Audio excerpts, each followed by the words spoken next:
함께 보실 하나님 말씀은 구약성경 열왕기상 11장입니다.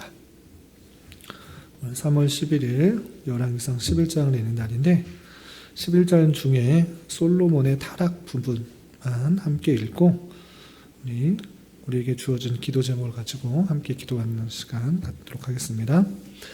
11장 1절부터 13절까지 솔로몬의 타락과 심판이 나와 있는 부분인데요. 우리 1절부터 13절까지 말씀 함께 봉독하겠습니다. 1절부터 함께 봉독합니다. 솔로몬 왕이 바로의 딸 외에 이방의 많은 여인을 사랑하였으니 곧 모압과 암몬과 에돔과 시돈과 헷 여인이라. 여호와께서 일찍이 이 여러 백성에 대하여 이스라엘 자손에게 말씀하시기를 너희는 그들과 서로 통혼하지 말며 그들도 너희와 서로 통혼하게 하지 말라. 그들이 반드시 너희의 마음을 돌려 그들의 신들을 따르게 하리라 하셨으나 솔로몬이 그들을 사랑하였더라. 왕은 후궁이 700명이요 첩이 300명이라. 그의 여인들이 왕의 마음을 돌아서게 하였더라. 솔로몬의 나이가 많을 때에 그의 여인들이 그의 마음을 돌려 다른 신들을 따르게 하였으므로 왕의 마음이 그의 아버지 다윗의 마음과 같지 아니하여 그의 하나님 여호와 앞에 온전하지 못하였으니 이는 시돈 사람의 여신 아스다롯을 따르고 암몬 사람의 가증한 밀곰을 따름이라. 솔로몬이 여호와의 눈앞에서 악을 행하여 그의 아버지 다윗이 여호와를 온전히 따르지 아니하고 모압에 가증한 그모스를 위하여 예루살렘 앞 산에 산당을 지었고 또 암몬 자손의 가증한 몰록을 위하여 그와 같이 하였으며 그가 또 그의 이방 여인들을 위하여 다 그와 같이 한지라. 그들이 자기의 신들에게 분향하며 제사하였더라. 솔로몬이 마음을 돌려 이스라엘의 하나님 여호와를 떠나므로 여호와께서 그에게 진노하시니라. 여호와께서 일찍이 2번이나 그에게 나타나시고 이 일에 대하여 명령하사 다른 신을 따르지 말라 하셨으나 그가 여호와의 명령을 지키지 않았으므로 여호와께서 솔로몬에게 말씀하시되 내게 이러한 일이 있었고 또 내가 내 언약과 내가 내게 명령한 법도를 지키지 아니하였으니 내가 반드시 이 나라를 내게서 빼앗아 내 신하에게 주리라.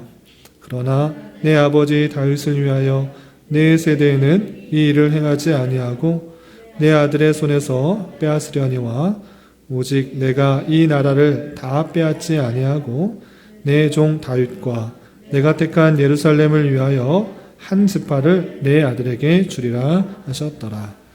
아멘. 네, 감사합니다. 네, 오늘 말씀 읽기 본문인 열왕기상 11장 중에서 한 부분의 내용을 살펴보고 오늘 기도의 시간에 은혜를 받고 또 기도의 제목을 삼는 그런 시간을 갖기 원합니다. 오늘 읽었던 부분은 솔로몬의 통치의 말기의 이야기입니다. 우리가 1장부터 11장까지가 솔로몬의 통치가 나오는데 그 통치의 마지막 부분이 있는데 그 마지막 부분, 솔로몬이 통치할 때 그 마지막 부분까지 선한 것, 좋은 것, 아름다운 것, 하나님의 은혜가 잘 드러나면 좋겠는데 그 마지막 부분 아쉽게도 솔로몬이 타락한 그 장면이 나옵니다. 어떻게 무엇 때문에 타락하였는지 살펴보고 우리가 그 모습을 통해서 어떻게 또 살아가야 될지 도전받는 시간을 좀 갖도록 하겠습니다. 우선 우리가 어제 살펴보았던 열왕기상 10장에서는 특별히 하나님께서 솔로몬에게 약속하셨던 그 모든 것들을 부어주신 그 내용이 나옵니다. 그래서 솔로몬이 갖고 있는 명예, 지혜가 얼마나 큰지 잘 나오고 있습니다. 그가 갖고 있는 그 금이 얼마나 많은지 은은 정말 가치가 없는 것처럼 여길 정도로 모든 것들을 다 금으로 만드는 그 모습을 볼 수가 있었고 뿐만 아니라 목재도 백향목이라는 아주 고급 목재가 있습니다. 왕궁을 지을 때 쓰는 그런 목재가 있는데 그 목재도 길거리에 흔히 보는 뽕나무 것처럼 많은 그 모습을 볼 수 있었다라고 되어 있습니다.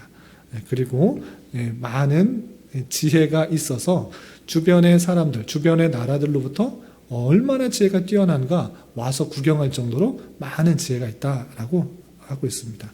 그래서 10장 23절에 보면 솔로몬 왕의 재산과 지혜가 세상의 그 어느 왕보다 큰지라라고 하면서 많은 재산이 있고 많은 부가 있고 또 지혜가 있을 만큼 명예를 가지고 있는 그 모습을 살펴볼 수 있습니다.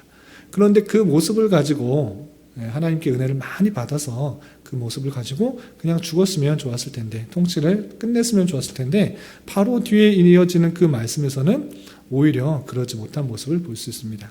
11장에서는 어떤 이야기가 나오느냐, 솔로몬이 이방의 많은 여인을 사랑하는 그 장면이 나옵니다. 그래서 주변의 나라, 모압도 있고 암몬도 있고 에돔도 있고 시돈도 있고 헷 여인, 그 주변에 그런 나라들이 있는데 그 여인들을 아름다워 보이는 여인이라고 하면 다 사랑해서 자기 아내를 삼는 것입니다. 그래서 후궁이 몇 명인가 라고 했을 때는 700명이고 첩이 300명이 되는 아내가, 자기가 사랑하는 아내가 1000명이나 되는 어마어마한 많은 여인을 둔 것을 볼 수 있습니다. 여인을 두는 것이 무엇은 잘못이 있는가? 하나님께서 그렇게 하지 말라고 하셨는데 했기 때문입니다. 왜 하나님께서는 이방 여인들을 사랑하지 말고 또 결혼하지 말라고 그랬는가 라고 할 때는 2절에서 보면 그들과 결혼하게 될 때, 이방 여인들과 결혼하게 되면 이방 여인이 섬기는 그 우상을 자연적으로 섬길 수밖에 없다. 그러니 이방 여인들과 결혼하지 말라. 이것을 분명히 알려주었음에도 불구하고 솔로몬이 그 통치 말년에는 그 말씀을 잘 지키지 못하고 많은 이방 여인들과 함께 결혼했던 것입니다. 그러므로 말미암아 나이가 많아지자 그 여인들이 솔로몬의 마음을 돌려서 내가 갖고 있는, 내가 섬기는 그 우상을 섬기도록 허락해달라, 그렇게 말을 하고, 또 이쪽에다 우상을 섬길 수 있는 장소를 만들어달라, 산당을 만들어달라 계속적으로 요구를 하자 사랑하는 여인이, 사랑하는 아내, 후궁, 첩이 그렇게 요구를 할 때 그렇게 들어주는 그 모습을 볼 수가 있는 것입니다.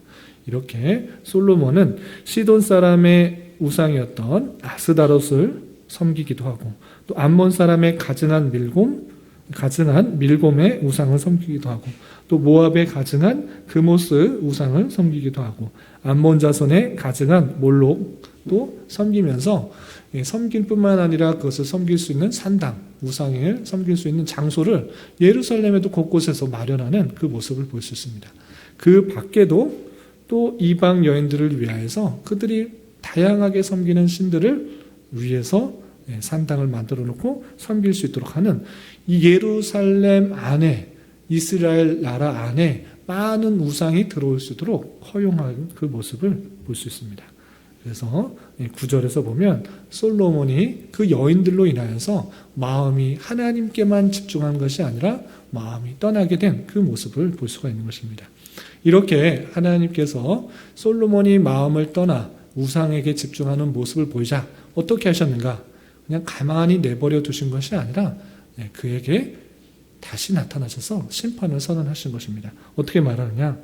내가 2번씩이나 솔로몬 성전 지을 때 2번씩이나 나타나서 분명히 성전 짓는 것이 중요한 것이 아니라 그의 말씀과 율례와 법도를 따라 행하는 것이 중요하다라고 분명히 말했음에도 불구하고 그 말씀을 잊어버리고 하나님께서 주신 말씀을 떠나 이방 여인들과 결혼하고 우상을 섬기는 그 모습들이 있다라고 하면서 하나님께서 진노하시는 것입니다. 그래서 어떻게 하셨는가?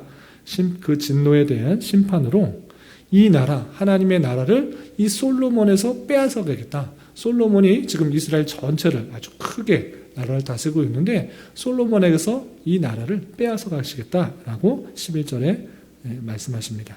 빼앗아서 누구에게 주느냐? 내 신하에게 줄 것이다 라고 심판을 선언하시고, 그리고 그 심판 중에서도 하나님께서는 심판하시고 솔로몬 나라에서 완전히 빼앗으시고 솔로몬은 그냥 죽고 그의 자손도 죽고 끝나는 것이 아니라 이렇게 심판을 하심에도 불구하고 거기에서 또 나타나는 은혜가 있는 것입니다. 어떻게 하시는가? 12절 13절에 보면 이렇게 그 나라를 빼앗아 신하에게 줄 것이지만 내 아버지 다윗을 위하여서 이 일을 너 때는 행하지 않겠다라고 말합니다. 다윗이 열심히 하나님을 잘 섬겼고 또 하나님을 잘 예배하였기 때문에 다윗을 위하여서 네 세대, 그 솔로몬 때에는 나라를 빼앗는 그 심판이 있지 않게 하겠다라고 말씀해 주십니다. 그리고 내 아들 손에서, 내 아들 때 이 일들이 일어날 것이다 라고 말씀해 주십니다. 그리고 또 한 가지 은혜가 무엇이냐면 내 아들 때 나라가 다 신하에게 가는 것이 아니라 그 중에서도 한 지파를 내 아들에게 줄 것이다. 완전히 다 빼앗아 가는 것이 아니라 하나님께서 은혜를 주셔서 그 한 지파를 그 자손에게 줄 것이다. 이렇게 표현해 주고 있는 그 모습을 볼 수 있습니다. 이렇게 하나님께서는 그 심판하시는 이유가 무엇인가? 하나님의 백성을 심판하시고 또 징계하시고 채찍질하시는 이유가 무엇인가? 라고 했을 때 그들이 완전히 없어지기를 바라는 것이 아닙니다. 자신의 죄를 깨닫고 되돌이키게 하기 위해서 그 심한 진노와 심판 가운데서도 하나님께서 은혜를 베푸셔서 그들이 다시 회복하고 되돌아오게 하시는 하나님의 놀라운 은혜와 자비를 살펴볼 수가 있는 것입니다. 이런 말씀을 통해서 어떤 것을 잘 생각해야 되냐, 세 가지로 정리해 봤는데, 첫 번째는 우리가 솔로몬 하면 늘 생각하는 것, 지혜가 많다, 많은 부와 명예를 누렸다, 이것을 생각하면서 솔로몬과 같은 사람이 되라 라고 하기 쉬운데, 그 말년에 처참하게 타락하는 모습을 볼 때 우리가 솔로몬같이 되서, 솔로몬같이 지혜롭게, 솔로몬같이 부가 많게, 명예 많게, 이것을 부러워하는 것은 상당히 조심스러운 것이다 라는 것입니다. 많은 부를 가지고 있다? 그러면 솔로몬조차도 타락할 수 있다라는 것들을 우리 늘 생각해야 되는 것입니다. 그래서 솔로몬이 가진 부와 명예, 지혜, 이것을 부러워하지 말고 그 주신 것, 하나님께서 주신 것, 그것을 잘 다스릴 수 있도록, 잘 선용할 수 있도록 그 지혜를 구해야 되는 것입니다. 많은 부가 주어졌다? 그러면 대부분의 사람이 하나님 안 찾고 그냥 내가 가진 그 부, 명예, 지혜, 할 수 있는 것 하나님 안 찾고 그냥 살아가는 것입니다. 그렇게 되면 솔로몬과 같이 타락하는 줄 알아.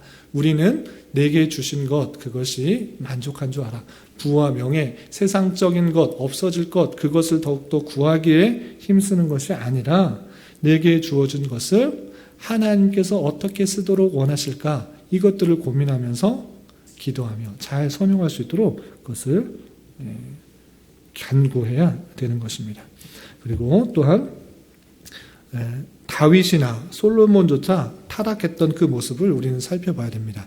성경에서 어떤 위인, 어떤 유명한 사람, 어떤 신앙 좋은 사람이 있는가라고 할 때 누구나 서슴없이 다윗이 5손가락 안에 꼽힐 겁니다. 아니 두 손가락, 세 손가락, 한 손가락에 꼽을 만한 그런 신앙인을 갖고 있습니다. 그조차도 타락했고 또 그의 아들이었던 솔로몬조차 타락했다라는 것을 통해서 무엇을 느껴야 되냐면 성경에 있는 모든 사람들이 다 타락하였구나. 이것을 통해서 나도 이렇게 쉽게 죄에 오염되고 죄에 타락될 수 있다는 것들을 늘 생각해야 되는 것입니다. 성경을 통해서 어떤 누구도 죄악 가운데 승리할 수 없고 죄악 가운데 넘어질 수 있다는 것을 알아 우리는 내 연약함, 내 부족함, 내 죄성들을 잘 깨달아야 하는 것입니다.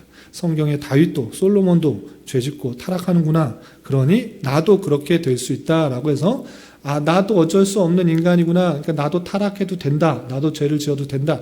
이것을 말하는 것이 아니라 이렇게 하나님을 떠나게 될 때 나도 죄악 가운데 빠질 수 있는 줄 알아? 주님께서 가르쳐 주신 기도와 같이 또한 바울 사도와 여러 사도들이 강조한 것처럼 죄악에 빠지지 않도록 늘 깨어서 하나님만 의지하고 나아가는 자세가 필요한 것입니다. 이렇게 하나님께 늘 의지하지 않고 늘 깨어서 기도하지 않으면 쉽게 죄악 가운데 빠질 줄 알아. 우리는 이 성경을 통해서 반면교사를 삼아서 더욱더 하나님을 의지하고 하나님을 따르고 하나님만을 간구하며 죄 짓지 않도록 깨어서 기도하며 주님께서 주신 말씀에 늘 순종하기 힘써야지 죄악 가운데 빠지지 않는다는 사실을 잊지 말아야 할 것입니다. 그리고 솔로몬에게 계속적으로 하나님께서 말씀하신 것이 무엇이냐? 성전 짓는 것 중요하고 잘한 것이다. 너 여기를 향해서 기도하는 거 다 들어줄 텐데 그것보다 더 중요한 건 무엇이냐? 내가 알려준 법도와 율례를 온전히 지키는 것, 그것이 더 중요하다는 것을 계속적으로 말씀하신 것을 알아. 우리는 어떤 행위, 내가 무슨 주일에 또는 금요 기도에 나왔으니까 다 행했다, 이것이 아니고 평소에 주어진 삶의 자리에서 하나님의 뜻대로 살아가서 하나님의 몸된 교회로서의 역할들을 잘 감당해야 될 것입니다. 그리고 마지막으로 한 가지 더 생각할 것은 하나님의 진노, 하나님의 심판, 이것 또한 하나님의 백성에게 주시는 은혜의 수단이다라고 생각해야 될 것입니다. 하나님께서 심판하시는 것, 그것조차 그들이 회개하고 하나님께서 무엇을 원하시는지를 보여주는 수단이다라고 하는 것입니다. 그러니까 우리 시온이 시오가 있는 것처럼 부모가 자녀를 혼내는 것, 꾸중하는 것, 잔소리하는 것, 사랑이 없으면 그렇지 않는 것입니다. 이웃 지나가는 사람에게 꾸중하거나 혼내거나 그렇지 않습니다. 그러나 그 아이가 바르게 되도록 하기 위해서 하나님께서 진노도 하시고 심판도 하시는 것입니다. 그리고 그렇게 끝내는 것이 아니라 그 중에서도 하나님께서는 은혜와 자비와 긍휼을 베풀어 주시는 것입니다. 다시 한번 되돌아올 수 있도록, 다시 한번 회개할 수 있도록, 그리고 그의 자손들을 통해서 참된 메시아를 보낼 수 있도록 계속적으로 하나님의 섭리는 이어진다는 사실을 잊지 말아야 될 것입니다. 그렇기 때문에 우리가 당하는 환난과 같은 상황, 진노와 같은 상황, 심판과 같은 상황, 왜 이렇게 어려운 상황이 나에게 주어졌는가 라고 낭망하고 좌절하는 것이 아니라 이것조차 하나님께서 우리에게 베풀어 주실 크신 은혜의 일부분이라 생각하면서 하나님의 인도하심의 섭리의 손길을 바라볼 수 있는 수단으로 사용해야 된다라는 것입니다. 이런 말씀에 따라서 우리가 주어진 삶을 힘있고 잘 늠름하게 잘 살아갈 수 있기를 주님의 이름으로 부탁을 드립니다.